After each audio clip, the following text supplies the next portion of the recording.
Our next speaker is Ramin der Kaur.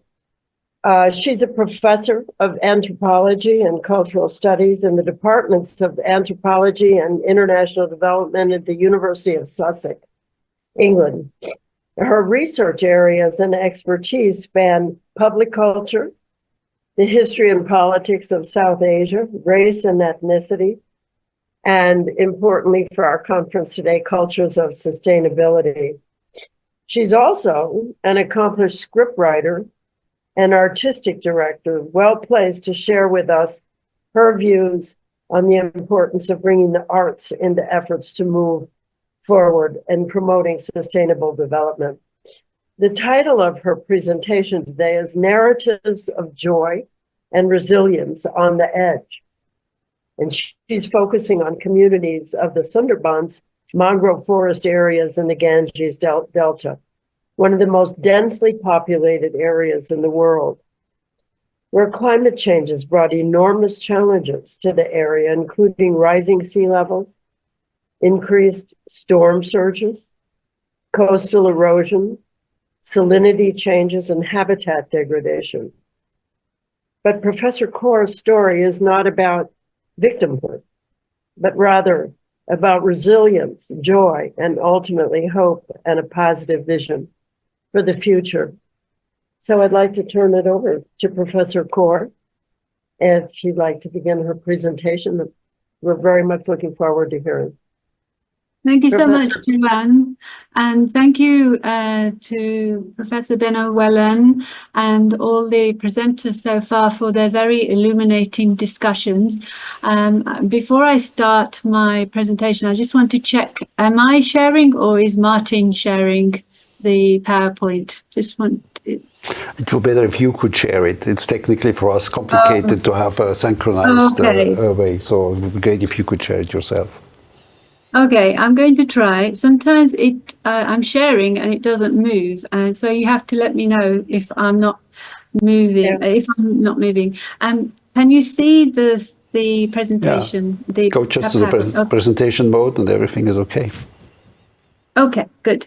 So what I would like to do in my short presentation is to the emphasis on culture, the emphasis on children and creativity is really inspiring. And I'd like to drill down a little bit to specifics by looking at the terms that we're using, looking at a couple of case studies based on my own experience, and then lessons learned, which can possibly be used for other case studies. So now I'm going to move on to the next page of the PowerPoint. Can you see that? You can see that? Okay, that's okay. Oh yeah, you can. So the presentation, the main outline is that to look at what is joy, whose view are we considering, what does it imply for knowledge, and what does it imply for subjectivity or subjectivities, for instance, regarding the individual or the collectivity. So I begin with that, and then I go on to some case studies through film and theatre, what might be seen as a movement from research based on ethnographic fieldwork or facts to something in theatre or film which relies on creativity, for instance, writing a script or collaboratively creating music or other kinds of artworks. And together this might be called faction. And the intention is to develop polyphonic, multi-dialogic and synesthetic platforms to collaboratively create and share spaces of possibility and joyness. And I'm going to explain what I mean by joyness in a couple of seconds or minutes. So first of all, let's consider what is joy in the English language. Following the philosopher Ludwig Wittgenstein's concept of family resemblances, we might consider this as a polythetic category. Polythetic because it doesn't have a monothetic or a linear series of definitions. It is quite broad. It overlaps with other terms and other ideas. And mostly overall, we can say that joy is contextual. It has different contextual resonances. It can be personal, it can move on to the more cultural, i.e. the collective. It can be temporally specific, and it can be based on specific circumstances or events or situations. And all of this, joy, implies culturally established series of emotions, personhood, collectivity, and or ethics. I'm going to explain that in a moment by considering a couple of examples. So I've moved on to the next page of the PowerPoint. So joy in the English language, when you look it up, it has three different overlapping senses. One is about great happiness. The second is that it's something that causes a great level of happiness. And a third, which is interesting, it implies success, action, or help. For instance, in the question, did you get any joy? Did you get any joy, i.e. achievement or something like that in doing something? There are also other overlapping terms in the English language. For instance, bliss, ecstasy, excitement, pleasure, and so on. My case studies are largely from Britain, India, and Bangladesh in this case, working with other artists and researchers in those countries. So if we were to look at joy in India, this is why I prefer to use the term joyness, because of this conceptual overlaps with other terms, and we also need to consider it cross-culturally. So resemblances in terms or definitions in the Indian context, we could turn to the term anand, which connotes a religiously attuned sense of joy. But it can also mean something outside of the religious sphere. For instance, a wonderful experience. Anand Mila, I received a lot of religiously attuned joy, or it might not be religiously attuned at all, but it's like something sublime. There are other terms, for instance, prasanna, kushi, maza, which is more about the individual, and it connotes a sense of happiness or elation. And as I said, it's more about the self rather than a cultural or collective experience. There are other terms which move on to a slightly different arena. For instance, utsaha, excitement, and samadhan, which is happiness in doing something well, right? Or something done well, which kind of overlaps a little bit with the English sense of the term joy. So I'm just using these examples to demonstrate that the fascinating focus of this conference, which is very unique, to consider joy and sustainability, requires us to understand what we mean by joy as well as sustainability. And whilst there's a lot written on different senses of sustainability, there's hardly anything on joy and sustainability and even just joy. So I think we need to just reflect on our terms a little bit before we go any further. So this is why I prefer to stick to the term joyness, because it allows me to be much more open and cover a lot of terrain. Another few features we need to consider is the need to go beyond language. So I've just focused on language so far, or terms, but joyness is also about a feeling. It's something viscerally experienced. It's affective. It is therefore beyond language. So we're complicating the picture a little bit. It can also be very synesthetic. By that, we can consider the visual, the oral, the aural, the olfactory, i.e. taste, tactile senses, etc., which leads to a sense of joyness.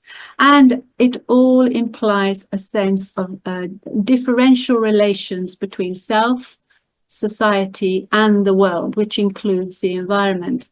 So the focus of this conference is really how can we look at joyness with respect to sustainability? And my question is, how can joyness be strategized to raise awareness of environmental threats and sustainability for the case study I'm going to consider later.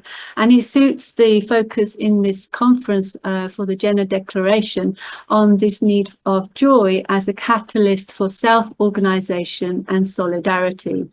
So these are the very poignant, very unique and exceptional ways of considering sustainability, which I'm going to now consider with respect to a case study. And as Joanne pointed out in my abstract, my focus is on the Sundarbans, which is a littoral delta region between India and Bangladesh. And I talk about the people who live there as eco-precariats, i.e. their lives are very precarious, and a lot of it is down to the ecology, which is connected to economics, which is connected to development projects, which is connected to carbon emissions that has impact on their lives, because they definitely live on the edge, literally. Some of their homes are flooded. The number of cyclones are increasing. So, for instance, the 2021 Intergovernmental Panel on Climate Change report notes that an increase of 4.5 degrees will lead to sea level rises by 60 centimeters by the end of this century. So if you have people living literally on the edge of the land, 60 centimeters means basically a lot of their homes will be covered and flooded and possibly even disappear. Some of the islands in the Sundarbans region have already disappeared. So as pointed out in the abstract, this, along with warm sea surface temperature, will result in more severe storms, or what has been called super cyclones, with extremes of high water surges and ground salination in the Sundarbans. So not only is the sea an issue, but salination of the land that is available there means agriculture, growing fruit and vegetable, becomes a very tasking issue, and they cannot, in some senses, use the land that is there for their own sustainability. So, and with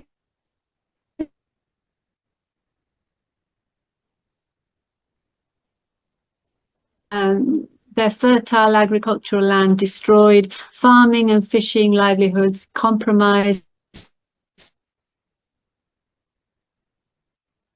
or destroyed. And let's not forget the animals here, the wildlife, and the fragile mangrove forest, which is part of their environment, with its unique biodiversity at risk of disappearing.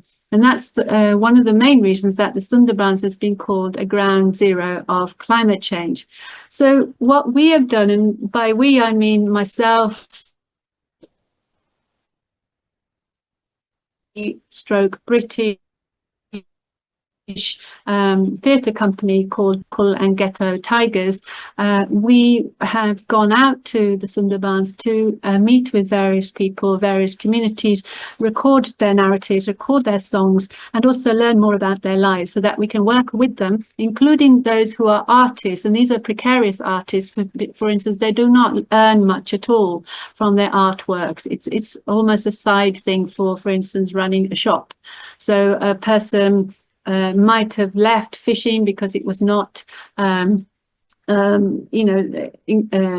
to a livelihood or incomes, and therefore set up a stall, a shop, and they would still be drumming or singing on the side. So there are a lot of cultural troops, singing troops, that for the sake of tourism, they go around and sing songs about Ma Bon Bibi, which is a local deity, a female deity, alongside other myths and legends for that region. This region is very interesting because it's culturally hybrid.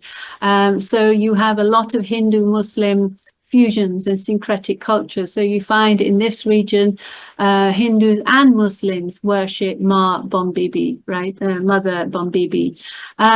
So this is the not only the fascination and wonderful aspects of the land and people and culture, but also the challenges and threats that we need to be aware of as a global community. And there are a whole load of other communities whose lives are basically on the edge due to climate change and various other environmental issues that we can all form more awareness on and perhaps even global solidarity. So how do we use these film and theatre projects? Our focus is really considering subaltern perspectives or ground-up perspectives, not necessarily the state, the urban or media monopolies on issues to do with rights, hazards and uncertainties. Our focus is also to create a polyphonic public culture through film and theatre. By polyphonic, using multiple languages so that we can communicate from the local region to wider communities. Often we end up using South Asian languages as part of song, or perhaps some dialogue, maybe even poetry, but largely in the language of English, because that is widely understood, and we really need to communicate local concerns, local uncertainties to a larger community. And perhaps there's a case to be made to speak and use other languages as well. We're not against that at all. So our intent is to, through film and theatre, create spaces for sharing and joyness, largely propelled by the focus of this conference. I suppose we bring in joyness, which is really interesting, and also to have cross-cultural empathy, to go beyond cultural limits and to form creative connectivities, as with the last presentation, and with an ultimate aim to forge solidarities that cross cultures, cross regions, cross countries. So let me go on to how this actually is not distinct from my anthropology expertise, because it follows in the line of engaged anthropology, which is where you make anthropology apply more to public arenas and public issues and concerns. So Seta Low and Sally Engel Mary have come up with various aspects of engaged anthropology, and you can read their article in Current Anthropology as to what these different aspects are. One of the areas that I want to focus on is how we can use theatre and film to create much more visceral and collaborative creative zones. So what they talk about is quite in comparison, non-creative, although I would say creativity comes into everything. But a lot of it is, for instance, they talk about teaching, they talk about activism, they talk about various other ways that anthropology can be used for the public arena. So what I would like to do is stretch and expand their notion of engaged anthropology to consider, for instance, human rights theatre, which is something we've engaged with, again, through based on interviews, based on testimonies and reports. We worked with Uyghur people in the past, and to engage with, we didn't necessarily have them as actors, but they informed the characters in the play. And so some of the characters you can see on the stage there are British actors, British Asian, actually they're different backgrounds. One is from Iran as well. And we tell their stories through this platform of theatre, and we live streamed as well. And what was interesting, one of the characters, the man that you can see on the left hand side, he was based on a real life character called Aub, who now lives in Bergen in Norway. And Aub was so amazed by how his story could, engage wider audiences that go beyond Uyghur themselves, and actually wanted to meet the actor. He was so impressed that he could see himself being told through the story, acted out by another actor. We also did this with regards to the storming of the Golden Temple in 1984, the 40th year commemoration. And that was based on fieldwork as part of a global team for a research project called Pilgrimonics. And that last year led to a theatre project called Iron Ladies, Iron Women.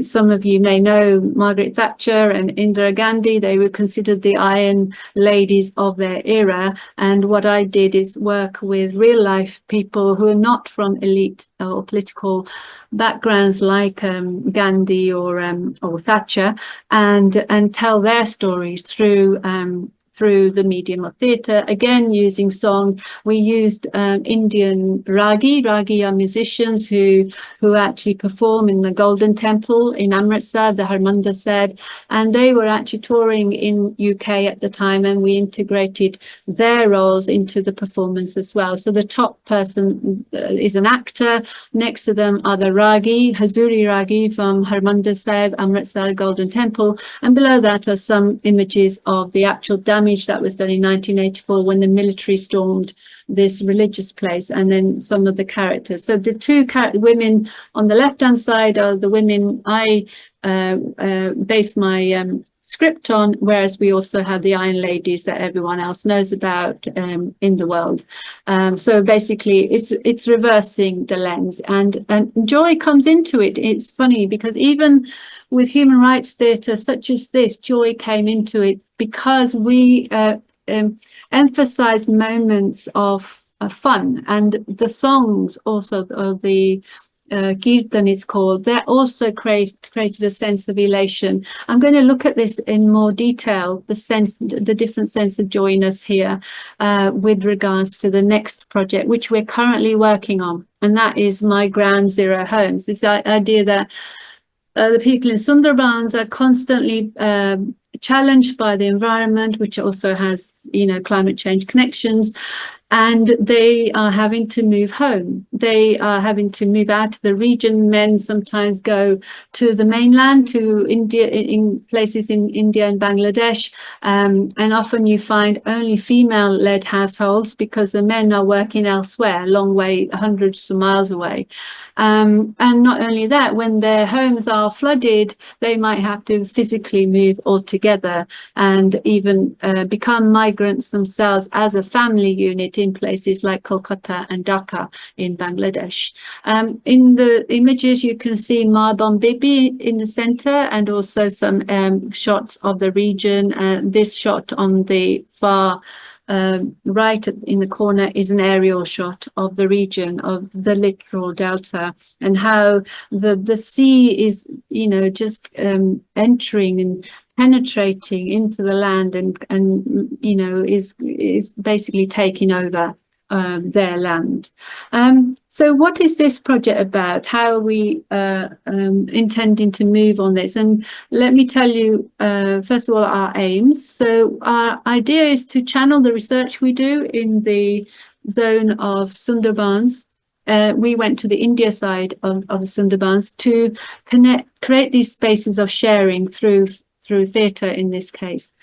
And we want to dramatize the local threats in order to connect with the global, and we dramatize in a way which is distinct to the script that is being created collaboratively.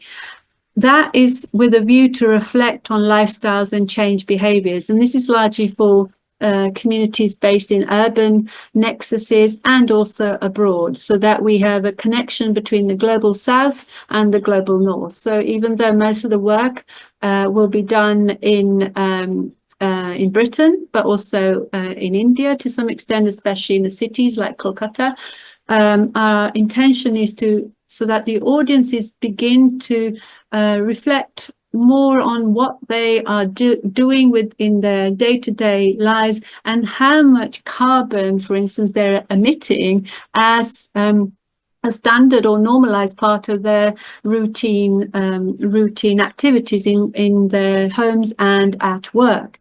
And then the ultimate intention is to inform climate change urgency, to inform action, and to use these synesthetic platforms, and perhaps along the lines create solidarity across nations, across cultures. So where we're at now is we've done the field work. So we've collated viewpoints, we've collated stories, music, audio, visual footage. We've drafted the script, we've integrated song and music. And now we're at point 3, where we are intending to share our work with those in Sundarbans and work through theatre performance as R&D and workshops with South Asian migrants in the UK. So the R&D presentation will also have an audience feedback session, and then the end aim is to have a full theatre production based on the lessons learned so far. Moving back to joyness. Okay, so how does joyness enter into this case study? So the intent is to create empathy across culture and also to share humour between the main characters in the script. The main characters in the script are based on real life characters and real life narratives. So for instance, there is a woman called Sundari and her husband Mundo, who is a tiger charmer. A tiger charmer is someone who goes out on fishing trips or honey collecting trips, and before they actually set foot on a particular island, they ask for Marbon Bibi's blessings. They almost worship the earth, and then they go in, and the tiger charmer has these methods learned through the centuries as to how a tiger, I forgot to tell you that this island, these series of islands have many tigers, although they are endangered. They have increased in the last few years because of the major campaign to save the Indian tiger. And what's interesting, this is largely a middle-class campaign. They didn't talk about saving the Sundarbans people who live there. They talked about saving the Sundarbans tiger. And I really think this is why we need to bring to the fore the perspective of those people who live there, rather than just the emphasis on saving the tiger. So other characters are Mundo's honey collecting friends. There's a lot of joviality shared as they go out in their boats to these areas. It's not, there may be dread, there may be some sense of fear, but it's still very much about men going out, or it's often men going out. There is one woman who does honey collecting, and she's in Bangladesh, and they have fun as they do it, but they're also respectful, and so we try to convey that through the script as well. And then, as a kind of creative departure altogether, we have the relationship between Mundo and the tiger. Now, tiger is actually real, but also mythical, draws upon local legends regarding the tiger demon king. And in this case, there is a real life tiger called Nantu, who has been called that because that was the name of his first victim. These tigers don't just stay on one island. They can swim up maybe 20 kilometers to the next island, and then, if they take their victim and then go back. So these are phenomenal animals, and there's a lot of, by the way, tourists who go there to see the tiger, to experience the Sundarbans. And so there are two characters who are based on that kind of modern, mainly urban tourist, who in this case in the script is ambitious but idiotic, especially when it comes to wanting to develop a hotel, a mega hotel project in one of the sinking islands. So you can already see that we're poking fun. I'm going to return to this theme in a minute. And then overall, there's a boatman, Maju. He recites poetry, he sings, and he also observes, and he connects all these different zones in the different islands. So in this script, we invoke songs. We also have prayer, venerating Marbon Bibi. We also draw upon legends, ancient legends, mainly from the medieval era, about Dukan Rai, who defeated the demon king in the forest. And there is a strong belief in this Dukan Rai as a mythical legend, and so the tiger is in some senses someone who is feared but also respected, because Dukan Rai is something that the tigers also believe in. Dukan Rai is also their king. He's a king of the human beings as well as the king of the tigers.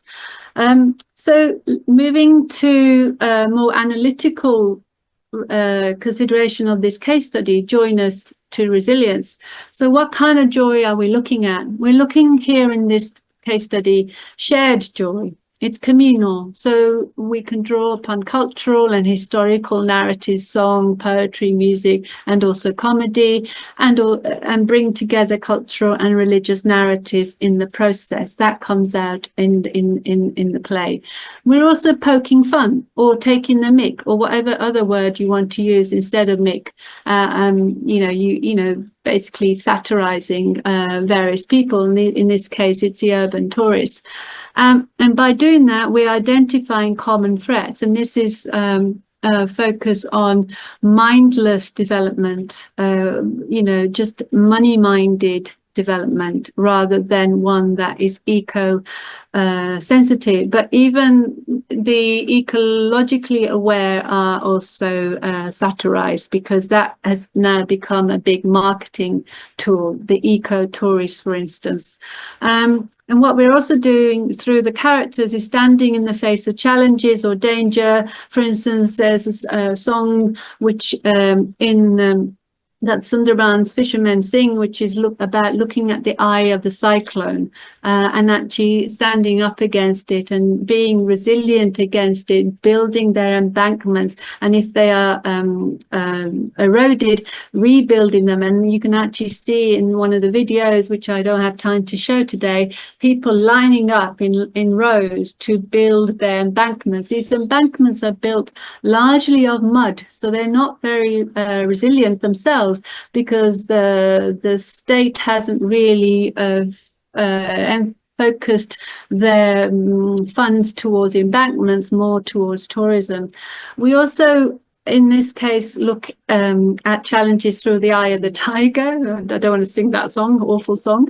And also the eye of the development project backers. So standing and in the face of such challenges. And then we have another sense of joy here, which is when you overcome these threats, overcome these challenges, even if it's momentary. And with that comes a sense of relief. And so that's a very interesting, is this idea of achievement or momentary achievement. Through the process, we're hoping to create cross-cultural channels for communication, for creativity. We're doing this by translating their local stories, poetry, songs, their culturally embedded narratives, largely, but not through the English language, but also using South Asian languages in order to reach more global audiences. And the intention here is to put members of the audience in their shoes, in the shoes of Sundarbans residents. And that includes people who live in places like Kolkata, Delhi, and other urbanizing contexts. It's not just about the global north and the global south. It's also relative to the countries surrounding, or, Sundarbans region. So altogether, resilience is basically about the spirit of solidarity against everyday challenges. What we're hoping to do, and we've learned this from the people themselves, you're standing up with nature, respecting nature, being with nature, not abusing it. And we're also standing up against the extremes of nature. And this is largely flooding and cyclones. And we're forging common friends and threats in order to create larger solidarities that go beyond the local, so that we can then, because this is not just a local issue, it's largely a global issue, but the thing is the global tends to look away, and we really need to put the lens back on the local in order to connect with the global.